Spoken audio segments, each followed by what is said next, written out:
welcome back to the bonus segment of the Tales of the Trade podcast from Amaya FM. I'm Gaia, producer of Tales of the Trade, and I'll be your host for this segment.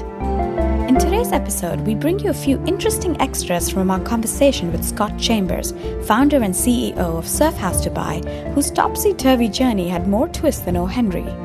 But even with the many and sometimes bizarre set of challenges that came his way, Scott's resilience and sheer grit to keep going is something that made a real impression on both Chirag and I long after we finished our conversation. I guess the love for getting back on that board and catching that wave is a force as powerful as the ocean itself.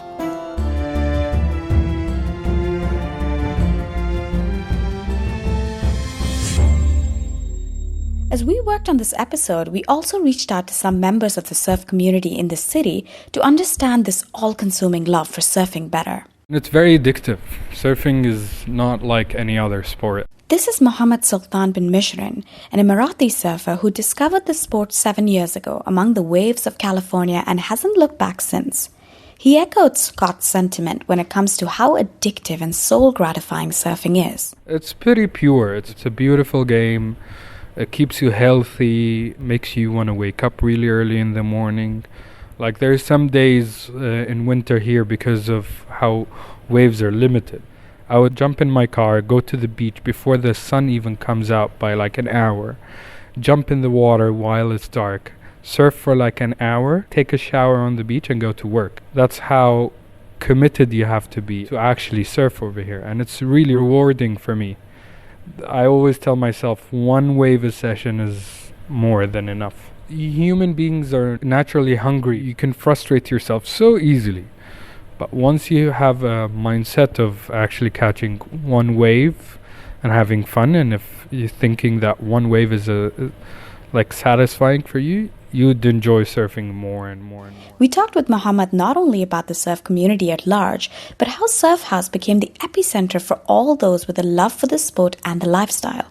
He also talked about how that has been instrumental in building an ecosystem and subculture around surfing. What Surf House did for the community of surfing, they made the community of surfing here. They brought boards, they brought surf lessons to the whole community, taught a lot of people how to surf, especially kids. Like, it's amazing what they do with kids. Take them out and give them a board and push them on a small wave. I think it's like the best day of a kid's life. And yeah, they're really down to earth. Scott and Dan have been good friends of mine since I started surfing. And if I have a question about a certain thing in surfing, I ask them. They're doing a great job, and I think they're going to do a better job in the future as well. Getting an inside track into the surf culture in the city has been nothing short of fascinating. As he reflected on the growth of Surf House, Scott used the word organic to describe the journey and how the idea developed into its current multi-dimensional form. It started with teaching surfing, then came products, getting equipment in for people, and then came the fitness training to go along with it. Then trips as well, travel, and storage as well. So just all the bits that were facilitating the lifestyle. And almost the final missing link to this whole kind of holistic view of a life by the sea was the nutrition part. Being that active in the water, you're hungry a lot, and every 3 to 4 hours we were like, now what are we going to eat? And we wanted to eat healthy food. One of our house members, he had learned how to surf, then his wife had learned how to surf, then his kids were learning how to surf and paddleboarding and everything. He had actually already unofficially been involved by volunteering to make burgers at our movie nights. People were talking more about the burgers than they were about the movie. They were just like, oh, but those burgers, Nasser knows how to cook, hey? And he came to us and said, hey, what do you guys think about doing something together in the way of a cafe? For us, it had to be genuinely intertwined with what we were doing already. So the idea for the cafe was that the entire menu was going to be filled with dishes that you could find at the heart of famous surf cultures and communities around the world. In Hawaii, you've got the poke bowls. In Brazil, açaí is synonymous with surf culture, and it has been for decades. So Mad Max is his alias, Nasser Osarain.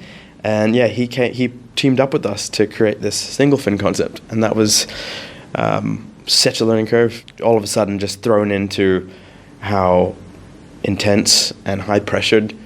Even though it's a relaxed cafe, to make it relaxed means that it's got to be Nazi-like inside the kitchen. Their coffee is pretty good. Food and coffee is absolutely amazing there.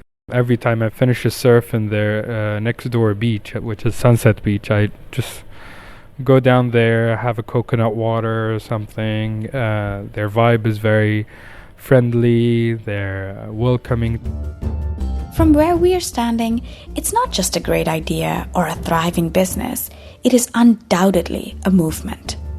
We hope you enjoyed this bonus episode. Thank you for listening, and we'll be back with a brand new episode of Tales of the Trade on the 23rd of October. You can subscribe to us in Apple Podcasts, Google Podcasts, Spotify, and Angami. Just search for Tales of the Trade wherever you like to listen. So many tales to be told, so many stories to be shared. So pull up a chair and join the conversation.